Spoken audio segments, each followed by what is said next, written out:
وقل جاء الحق وزهق الباطل إن الباطل كان الحمد لله زهوقا. نحمده ونستعينه ونستغفره ونعوذ بالله من شرور أنفسنا ومن سيئات أعمالنا من يهده الله فلا مضل له ومن يضلله فلا هادي له وأشهد أن لا إله إلا الله وحده لا شريك له وأشهد أن محمدا عبده ورسوله. أما بعد إن أصدق الحديث كتاب الله وإن خير الهدي هدي محمد صلى الله عليه وسلم وشر الأمور محدثاتها وكل محدثة بدعة وكل بدعة ضلالة وكل ضلالة بالنار. எல்லா புகழும் எல்லாம் வல்ல அல்லாஹ்வுக்கு சுப்ஹானஹு வ தஆலாவுக்கே சலாமும் ஸலவாத்தும் ஸல்லல்லாஹு அலைஹி வஸல்லம் அவர்கள் மீதும் சஹாபாக்கள் தாபீன்கள் தபஅ தாபீன்கள் நல்லோர்கள் எல்லோர் மீதும் என்றென்றும் எப்போதும் உண்டாகட்டுமாக. அன்புக்குரிய அருமை சகோதரர்களே, இந்த ரமலானுடைய மாதத்தினுடைய இறுதி கட்டத்திலே இருக்கக்கூடிய நமக்கு தேவையான ஒரு சில சட்டத்திட்டங்களை பற்றி ஒரு சிலர் கேள்வி எழுப்பிக்கிறாங்க. அது ஜக்காத்துல் ஃபித்ர். இந்த ஜக்காத்துல் ஃபித்ரை நாங்கள் எப்போ கொடுக்கறது, என்ன பொருளை நாங்கள் கொடுக்கறது, வெளிநாட்டில் இருக்கக்கூடியவங்க ஜக்காத்துல் ஃபித்ரை இங்கே அனுப்பலாமா, இங்கே இருக்கக்கூடிய நம்ம ஜக்காத்துல் ஃபித்ரை இன்னொரு ஊருக்கு கொடுக்கலாமா, ஜக்காத்துல் ஃபித்ரை உணவுகளாகத்தான் கொடுக்கணுமா, அதில் காசை கொடுக்கலாமா, அப்படிங்கிற இந்த கேள்விகள் எல்லாம் இன்றைக்கு வந்துகிட்டு இருக்குது. இது சம்பந்தமான ஹதீதுகளை நாங்கள் பார்த்தால் நபிகள் நாயகம் ஸல்லல்லாஹு அலைஹி வஸல்லம் அவர்கள் சொல்றாங்க, இந்த ஜக்காத்துல் ஃபித்ர் என்பது ஒரு நோன்பாளி அந்த நோன்பில் விடக்கூடிய தவறுகள் விஷயங்களுக்கான குற்றப்பரிகாரமாகவும் ஏழைகளின் உணவாகவும் அது இருக்குது அப்படின்னு நபிகள் நாயகம் ஸல்லல்லாஹு அலைஹி வஸல்லம் அவங்க சொல்றாங்க. அதாவது நம்ம நோன்புல விடக்கூடிய சில மினல் லகுவி வர்ரஃபதி என்ற ஹதீஸில் வருது, வீணான விஷயங்கள், நோம்பாளியாக இருந்து நம்ம பேசக்கூடிய சில தவறான வார்த்தை பிரயோகங்கள் எல்லாம் நோன்பு பாழாகும். இந்த விஷயத்தில் இருந்து நம்முடைய நோன்பை பாதுகாக்கக்கூடிய ஒரு விடயமாகவும் அதுக்கு பிராயச்சித்தமானதாகவும் அதே நேரம் மிஸ்கீன்களுக்கு ஏழைகளுக்கு ஒரு உணவாக இருக்கும்படி தான் இந்த ஜக்காத்துல் ஃபித்ர் கடமையா இருக்குது அப்படின்னு நபிகள் நாயகம் ஸல்லல்லாஹு அலைஹி வஸல்லம் சொல்லி காட்டுறாங்க. இப்ப இந்த ஹதீஸில் இருந்து நமக்கு இது எவ்வளவு முக்கியம்ங்கிறதும் இது என்னத்தை நம்ம ஜக்காத்துல் ஃபித்ராவாக கொடுக்கணுங்கிறதையும் இந்த ஹதீஸில் இருந்து எடுக்க முடியுது. அதாவது நம்ம ஒரு விலாசத்தை எழுதாம கடிதம் போட்டா போய் சேராதுங்கிற மாதிரி நம்ம செய்யக்கூடிய அமல்கள் எல்லாம் அல்லாஹ்விடத்தில் போய் சேரணுமாக இருந்தால் அதில் உள்ள தவறுகள் எல்லாம் என்ன செய்யப்படணும், மன்னிக்கப்படணும். அந்த ஒரு பிராயச்சித்தமாக இந்த ஜக்காத்துல் ஃபித்ர் இருக்குது. நோன்பு காலங்களில் நோன்பாளி செய்யக்கூடிய அந்த நோன்புக்கு கொடுக்கக்கூடிய ஒரு தர்மம், அதான் ஜக்காத்துல் ஃபித்ர்ங்கிறது. எனவே இந்த நோக்கம் நம்முடைய நோன்புல விட்ட தவறுகளுக்கு ஒரு பிராயச்சித்தம். ரெண்டாவது என்ன, ஏழைகளுக்கு அது உணவாக இருக்குது அப்படிங்கிறாங்க. அப்ப அந்த பணமாக கொடுக்கலாமாங்கிற கேள்விக்கு இங்க பதில் வருது, உணவாகத்தான் கொடுக்கணும். உணவாகத்தான் என்ற நோன்பாளிக்கு பிராயச்சித்தமாகவும் ஏழைகளுக்கு உணவாகவும் இருக்குதுங்கிறதுனால அது உணவாகத்தான் என்ன செய்யப்பட வேண்டும், கொடுக்கப்பட வேண்டும். அடுத்தது நபிகள் நாயகம் ஸல்லல்லாஹு அலைஹி வஸல்லம் அவங்க சொல்லி காட்டுறாங்க. நபிகள் நாயகம் ஸல்லல்லாஹு அலைஹி வஸல்லம் அவர்கள் இந்த ஜக்காத்துல் ஃபித்ரை எங்களுக்கு கோதுமையிலிருந்து, பேரிச்சம்பழத்திலிருந்து, தயிர்கட்டியிலிருந்து, காய்ந்த திராட்சையிலிருந்து ஒரு சாழ் அளவு விதியாக்கினார். எங்களில் உரிமையானவர், அடிமையானவர், ஆண், பெண், முதியவர், சிறியவர் அனைவர் மீதும் எங்களுக்கு இந்த ஒரு சாழ் கொடுப்பதற்கு கடமையாக்கினார் என்கிறாங்க. ஒரு சாழுங்கிறது 4 முத்து ஒரு சாழுன்னு சொல்லுவாங்க. ஒரு முத்துங்கிறது சாதாரணமான ஒரு ஆளுடைய 2 கையால இப்படி அள்ளி எடுக்கக்கூடிய அந்த தானியம் ஒரு முத்து என்று சொல்றது. 2 கையால நம்ம அள்ளி எடுத்தால் ஒரு முத்து. அந்த 2 கையால அள்ளி 4 தடவை போட்டால் அது ஒரு சாழ். இதை எங்களுக்கு கடமையாக்கினாங்க நபிகள் நாயகம் ஸல்லல்லாஹு அலைஹி வஸல்லம் அவங்க அப்படி என்று சொல்றாங்க. அப்ப அந்த உணவு அளவு என்ன, 2 கையால தாராளமா, நடுநிலையான ஒருத்தர், சின்ன குழந்தையும் கிடையாது, நடுநிலையான ஒரு சாதாரணமான ஒரு பெரியவருடைய கையால 2 கையால ஓட்டி தானியத்தை 4 அள்ளினால் கிட்டத்தட்ட 2.5 கிலோவுல இருந்து 3 கிலோவுக்குள்ள வருது. நம்ம அரிசியை பார்த்தோம்னா அந்த காலத்துல அரிசி இருக்கல, அப்ப கோதுமை கொடுத்திருந்தாங்க. அன்னைக்கு இருந்த உணவுகள் தான் கொடுக்கப்பட்டுச்சு. கோதுமை, அதே மாதிரி திராட்சை, காய்ந்த திராட்சை. அது மாதிரி தயிர் கட்டி, மோர், சீஸ்ன்னு சொல்லும் இல்லையா அது, அதே மாதிரியாக ஈச்சம்பழம், இதெல்லாம் வந்து என்ன செய்யப்பட்டுச்சு, அன்றைக்கு உணவாக பிரதான உணவாக இருந்துச்சு. அந்த ஹதீஸை வைத்து இமாம்கள் என்ன சொல்றாங்கன்னா, ஒவ்வொரு ஊரிலேயும் பிரதான உணவாக ஒன்று இருக்கும். அந்த உணவு தான் வந்து என்ன செய்யணும், இந்த ஜகாத்துல் ஃபித்ராவாக கொடுக்கப்பட வேண்டும் அப்படின்னு சொல்றாங்க.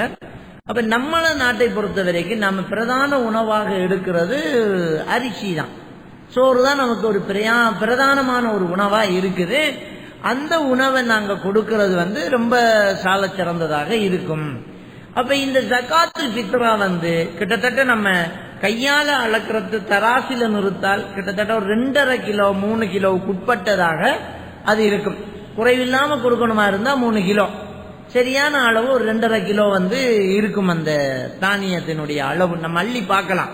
அரிசியை வந்து 4 தடவை அள்ளி போட்டோம்னா 2.5 கிலோ 3 கிலோவுக்குள்ள நமக்கு இருக்கும். திருப்தியா கொடுக்கறதா இருந்தா ஒரு 3 கிலோ இது வந்து கொடுக்கணும். யாருக்கு எல்லாம் இது கடமை அப்படின்னு சொன்னா, நோன்பு பிடிக்கிற ஆளுக்கு மட்டுமல்ல, இல்ல, அந்த குடும்பத்தில் இருக்கிற ஒவ்வொருத்தருக்கும் அது கடமையாகுது. அதை ரசூலுல்லாஹி ஸல்லல்லாஹு அலைஹி வஸல்லம் சொல்றாங்க, அடிமையானவர் சுதந்திரமானவர். வழங்கிட்டா அந்த அடிமை இப்ப இல்ல, அடிமை ஒன்று இருந்துட்டா அந்த அடிமைக்கும் கொடுக்கணும். அதே மாதிரி வயசானவர், குழந்தை, சின்னதுங்கும் போது அன்னைக்கு பிறந்த ஒரு குழந்தை இருந்தா அதுக்கும் ஒரு ஜகாத்துல் ஃபித்ரா என்ன செய்யணும், கொடுக்கப்பட வேண்டும். பிறந்த குழந்தைக்கு என்ன செய்யணும், நம்ம ஜகாத்துல் ஃபித்ரா கொடுக்க வேண்டி இருக்குது. இது கண்டிப்பாக நம்ம கொடுக்க வேண்டியது. அப்ப நோன்பு பிடிக்க முடியாத அளவுக்கு வயசானவர்கள் நம்மளோட கட்டுப்பாட்டில் இருப்பாங்க. நம்மளோட பாப்பா, நம்மளோட உம்மா, நம்மளோட மூத்தப்பா, மூத்தம்மான்னு சொல்லி நம்ம வீட்டில் இருக்கக்கூடிய வயதானவர்களுக்கும், அந்த வீட்டில் இருக்கிற சின்ன குழந்தைங்க, நம்ம வீட்டில் வேலைக்கு அமர்த்தி இருக்கக்கூடியவங்க, இவங்களுக்கெல்லாம் அந்த எஜமானர், அந்த வீட்டை நிர்வகிக்கக்கூடியவர் வந்து பொறுப்பாக நின்று என்ன செய்வார், இந்த ஜகாத்துல் ஃபித்ராவை கொடுப்பார். எனவே ஒவ்வொருத்தருக்கும் தலைக்கு ஒரு சால், அதாவது 4 தடவை அள்ளக்கூடிய அளவு வந்து இந்த ஜகாத்துல் ஃபித்ரா என்ன செய்யணும், கொடுக்கப்பட வேண்டும். இது ரொம்ப முக்கியமானது. இந்த ஹதீஸ்ல இருந்து ஒரு சிலர் கேள்வி கேட்பாங்க, என்னன்னா வயிற்றில் இருக்கிற பிள்ளைக்கு ஜகாத்து கொடுக்கணுமா, ஜகாத்துல் ஃபித்ரா கொடுக்கணுமா அப்படின்னு கேட்பாங்க. ஹதீஸ்ல அப்படி வரல. அதாவது நபிகள் நாயகம் ஸல்லல்லாஹு அலைஹி வஸல்லம் அவர்கள் சொல்லும்போது யாருக்கு கடமை என்று சொல்லும்போது பெரியவர் சிறியவர் என்று சொன்னாங்களே தவிர கர்ப்பத்தில் இருக்கக்கூடிய சிசு என்று நபிகள் நாயகம் ஸல்லல்லாஹு அலைஹி வஸல்லம் அவங்க சொல்லல. அதனால வயிற்றில் இருக்கக்கூடிய குழந்தைக்கு வந்து என்ன செய்ய தேவையில்லை, கொடுக்க தேவையில்லை.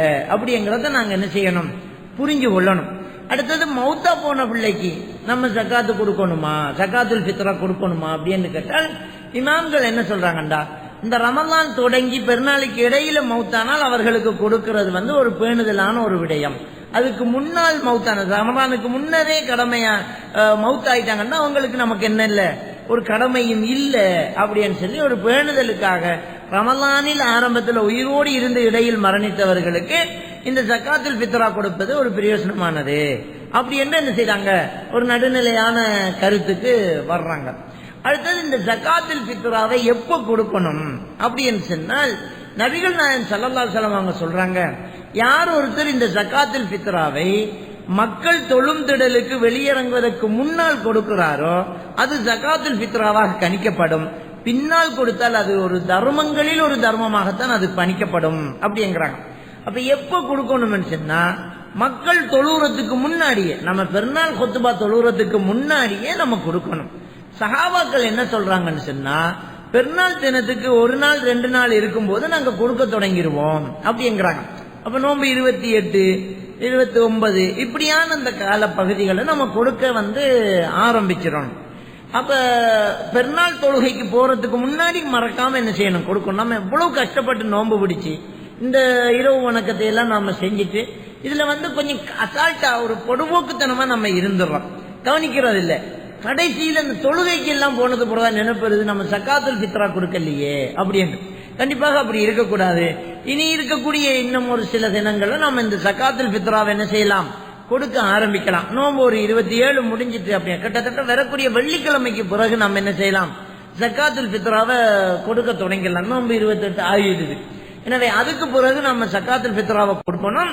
கண்டிப்பாக பெருநாள் தொழுகைக்கு முன்னதாக நம்ம என்ன செய்யணும், கொடுக்கணும். ஏன்னா நபிகள் நாயகம் ஸல்லல்லாஹு அலைஹி வஸல்லம் அவர்கள் சொன்ன காரணம் வந்து ஏழைகளுக்கு இது உணவா இருக்கட்டும், அவர்களும் அதில் என்ன செய்யட்டும், பெருநாளை கொண்டாடட்டும் என்கிறாங்க. பெருநாள் சாப்பாடு இல்லாம என்ன பெருநாள், அப்ப சாப்பாட்டுக்கு தான் அது முக்கியத்துவமாக இருக்குது. அப்படிங்கறதுல நம்ம என்ன செய்யலாம், ரொம்ப கவனமா இருக்கலாம். அதுலயும் இப்ப இருக்கக்கூடிய இந்த காலகட்டத்தில் அது ரொம்ப ஒரு பிரயோஜனமா இருக்கும். நிறைய பேர் கை நீட்டி கேட்க முடியாம கஷ்டத்துல இருப்பாங்க. நாம என்ன செய்யலாம், நம்மளுக்கே தெரியும் இவங்க வசதி இல்லாதவங்க, ஏழைங்க அப்படின்னு நமக்கு தெரிஞ்சவங்களுக்கு நாம என்ன செய்யலாம், கொடுத்து அனுப்பலாம். அப்படி இல்லாட்டி நம்ம பகுதிகளில் இருக்கக்கூடிய பள்ளி வாசல்கள் நிர்வாகிகள் என்ன செய்வாங்கன்னு சொன்னால், ஜகாத்துல் ஃபித்ராவை சேகரித்து அவங்க அந்த கடைசி நாள்ல ரொம்ப கஷ்டப்பட்டு இருக்கக்கூடிய சில ஏழைகள் இருக்கக்கூடிய சில இடங்களுக்கு, சில ஊர்களுக்கு, சில கரையோர பிரதேசங்களில் இருக்கக்கூடிய பகுதிகளுக்கு, வயல் பகுதிகளில் இருக்கக்கூடிய அந்த மக்களுக்கு என்ன செய்வாங்க, கொண்டு போய் கொடுப்பாங்க. அதை நீங்க உங்க பகுதிகளை என்ன செய்யலாம், கொடுக்கலாம். மறந்துடக்கூடாது. இது பெருநாள் தொழுகைக்கு வர்றதுக்கு முன்னாடியே நம்ம கொடுத்து முடிச்சிடணும். விநியோகிக்கக்கூடியவங்களும் அந்த கடைசி நேரத்தில் கொடுத்தா எப்படி விநியோகிக்கிறது? சில நேரம் அன்னைக்கு 10 மணிக்கு நீங்க கொடுக்குறீங்க, புறையும் தெரிஞ்சிட்டு, அப்போ காலையில பெருநாள் தொழுகை திடலுக்கு போக வேண்டிய அதுக்கடையில நிர்வாகிகளுக்கு அது தலையீடியா இருக்கும். அப்போ ஒரு நாள் 2 நாள் முன்னாடியே நம்ம கொடுக்கறது விநியோகிப்பதற்கு ரொம்ப ஒரு இலகுவாக இருக்கும். அதை நாங்க பார்த்துக்கொள்ளலாம். அப்படி பிந்திட்டேன்னு சொன்னா நீங்களா கொண்டு கொடுத்துருங்க. இந்த நிர்வாகிகளுடைய தலையில பாரத்தை கொடுக்காம நீங்களா கொஞ்சம் தேடி பார்த்து ஏழைகளை பார்த்து என்ன செய்யுங்க, இந்த ஜகாத்துல் ஃபித்ராவை கொடுத்துடுங்க. இது யாருக்கு கடமை இல்லைண்டா, வேண்ட நிலையில இருக்கிறாங்களே, கொடுக்கறது அன்னைக்கே சாப்பிடறதுக்கு அவங்க முடியாம இருக்கும்போது அவங்களுக்கு அது கடமை இல்லை. அது அல்லாஹ் தஆலா அவங்களுக்கு கிடைக்கிறத வாங்கி எடுக்கிற நிலைப்பாடுல அவங்க வச்சிருக்கிறான். அவங்களும் நோன்பு வைப்பாங்க. அவங்களுக்கு பிரத்யேகமாக அந்த கடமை இல்லாம போகுது. அல்லாஹ் தஆலா அவர்களுக்கு மன்னிப்பு கொடுக்கிறான். இது ஒரு முக்கியமான ஒரு விடயம். அடுத்தது, இதை பணமாக கொடுக்க முடியாதுங்கிறத நாங்க பார்த்திருந்தோம். ஏன்னா உணவாகத்தான் கொடுக்கணும். ஆனா வெளிநாட்டில் இருக்கக்கூடிய ஒருத்தர் அல்லது இந்த ஊர்ல இருந்து நம்ம பகுதிகள் அப்படி ஏழைகளை காணல, ஒரு கிராமப்புறம் அல்லது இன்னொரு ஊருக்கு, இன்னொரு நாட்டுக்கு நாம இதை அனுப்பி வைக்கலாம், அங்க கொடுக்கலாம் அப்படின்னு சொன்னா, அரிசியையோ தானியத்தையோ அந்த ஈச்சம்பழத்தையோ இங்கிருந்து அனுப்பி வைக்கிறது நமக்கு சிரமமாக இருக்கும். அப்ப கொடுக்கக்கூடியவர் என்ன செய்யறாருன்னு சொன்னால், அங்க யாருக்கு, இப்ப உதாரணமாக வெளிநாட்டில் இருக்கக்கூடிய ஒருத்தர் இலங்கையில இருக்கக்கூடியவர் ஒருத்தரை நியமிச்சு என்னுடைய ஜகாத்துல் ஃபித்ராவை அனுப்பி விடுறேன், யாருக்காவது கொடுத்துடுங்கன்னு சொன்னா, அங்கிருந்து உணவு அனுப்புறது இல்ல, நமக்கு காசத்தான் அனுப்புவாரு, காசா கொண்டு போய் கொடுக்கறது இல்ல. ஜகாத்துல் ஃபித்ராவை காசா அனுப்பினாலும் அவருக்கு சார்பாக அந்த காசுக்கு அரிசியை வாங்கி அதை கொண்டு போய் நம்ம கொடுத்துடுவோம். இது ரொம்ப ஒரு முக்கியமான ஒரு விஷயம். பெருநாள் தொழுகைக்கு போறதுக்கு முன்னாடி இந்த ஜகாத்துல் ஃபித்ராவை நாங்க கொடுக்கணும். இதுல இன்னொரு நடைமுறை சிக்கல் இருக்குது. என்னன்னா, நம்ம இந்த லோக்கல் புற, சர்வதேச புற என்ற அடிப்படையில நம்ம இருக்கிறோம். நம்ம அல்ஹம்துலில்லாஹ் உலகத்துல எங்க புற கண்டாலும் அந்த புறையின் அடிப்படையில நம்ம வாழ்ந்துகிட்டு இருக்கோம். நம்ம அந்த சர்வதேச புறை அடிப்படையில் இருக்கிறதுனால நமக்கு அந்த நடைமுறை சிக்கல் வராது. இப்ப லோக்கல் புறையில இருக்கக்கூடிய ஒருத்தருக்கு, இப்ப சவுதி அரேபியாவில் இருக்கிற ஒருத்தரோ அல்லது ஐரோப்பியாவில் இருக்கக்கூடிய ஒருத்தரோ காசு அனுப்புறான்னு வைங்க. அப்ப அனுப்பினா அவருக்கு அங்க பெருநாளா இருக்கும், இன்றைக்கு இவருக்கு இங்கே 30 நோன்பா இருக்கும். அப்ப இவர் பெருநாள் தொழுகைக்கு முன்ன கொடுப்பாரே தவிர காசு அனுப்பினவர் தொழுது முடிச்சிட்டார். அப்ப அந்த விஷயம் நடக்காது. நான் எந்த ஜகாத்துல் ஃபித்ராவை கொடுக்கறதுக்கு நான் ஜெர்மனியில இருந்து இலங்கைக்கு காசு அனுப்புறேன். இலங்கையில் அந்த காசை வாங்கி எடுக்கிறவர் நோன்போடு இருக்கிறார். நான் அனுப்பினா அங்க பெருநாள் தொழுதுட்டேன், நான் தொழுதுட்டு இருக்கிறேன். இவர் அடுத்த நாள் பெருநாள் கொண்டாட போறாரு. இவர் லோக்கல் புறையில் இருக்கிறார். இவர் அடுத்த நாள் பெருநாள் கொண்டாடுறதுக்கு முன்னாடி இந்த ஜகாத்துல் ஃபித்ராவை கொடுத்தால் இது செல்லுபடியாகாது. ஏண்டா, கொடுக்கிறவர் உரியவர் அல்ல, அதை அனுப்பினால் அங்க பெருநாள் தொழுதுட்டார். அப்போ ஒரு நடைமுறை சிக்கல் ஒன்று வருது. பெருநாள் தொழுகைக்கு போறதுக்கு முன்னாடியே இதை கொடுத்து ஆகணும் என்கிற நேரம், அந்த அனுப்பினால் நீங்க உங்க கொள்கையில் இருக்கிறீங்க, உங்களுக்கு அது சரியா படுது, நீங்க லோக்கல் புறை அடிப்படையில் இருக்கிறீங்க, அதுதான் உங்களுக்கு சரியா படுது என்றால் அதுல ஒண்ணும் இல்லை, நீங்க உங்களோட பாட்டுக்கு இருக்கிறீங்க. ஆனால் உங்களுக்கு காசு அனுப்பினவர் பெருநாள் தொழுகைக்கு போறதுக்கு முன்னாடி அதை கொடுத்துடணும். இதை பொதுவாக மக்கள் அதை பின்பற்றணும். இதான் அந்த நடைமுறை சிக்கல்கள் நிறைய இருக்குது. இந்த லோக்கல் புறை அடிப்படையில வாழும்போது நடைமுறை சிக்கல்கள் நிறைய. இந்த ஜகாத்துல் ஃபித்ரா கொடுக்கறதுலேயே நடைமுறை சிக்கல் இருக்குது. இந்த கடைசி இரவுல லைலத்துல் கத்ர் இரவை எதிர்பார்க்கிறோம், அதுல நடைமுறை சிக்கல் இருக்குது. ஒற்றை இரவுகளில் தான் லைலத்துல் கத்ர் இரவு வருவாங்கிறாங்க. யாருக்கு ஒற்றை இரவு? நமக்கா அங்கேயா? எல்லாருக்கும் ஒரு இரவு தானே. ஒரு ரசூல், ஒரு அல்லாஹ், ஒரு குர்ஆன், ஒரு ரமலான், ஒரு லைலத்துல் கத்ர் இரவு தானே. அப்ப நடைமுறை சிக்கல் அங்கேயெல்லாம் இருக்குது. அப்ப அந்த அடிப்படையில இந்த நடைமுறை சிக்கல் தராத அளவுக்கு இந்த ஜகாத்து ஃபித்ராவை கொடுக்கணும். நாங்களும் உங்களுக்கு அது சரியா பட்டுட்டு அப்படி இருக்கிறீங்க இருந்தால் இந்த ஜகாத்து ஃபித்ரா கொடுக்கிற நேரமாவது அனுப்பினவர் தொழுகிறதுக்கு முன்னாடி கொடுக்க பார்க்கணும். எனவே இந்த ஜகாத்துல் ஃபித்ராவை மறந்துடாம நாங்க கொடுக்க வேண்டும். எல்லாம் வல்ல அல்லாஹ்வுக்கு சுப்ஹானஹு வ தஆலா நம் அனைவரையும் இந்த மார்க்கத்தினுடைய எல்லா சடங்கு சம்பிரதாயங்களையும் சரியாக நபி வழியில் பின்பற்றி நடத்துவதற்கு வாய்ப்பளிப்பானாக. வாஹிரு தஅவானா அல்ஹம்துலில்லாஹி ரப்பில் ஆலமீன். جاء الحق وزهق الباطل إن الباطل كان زهوقا.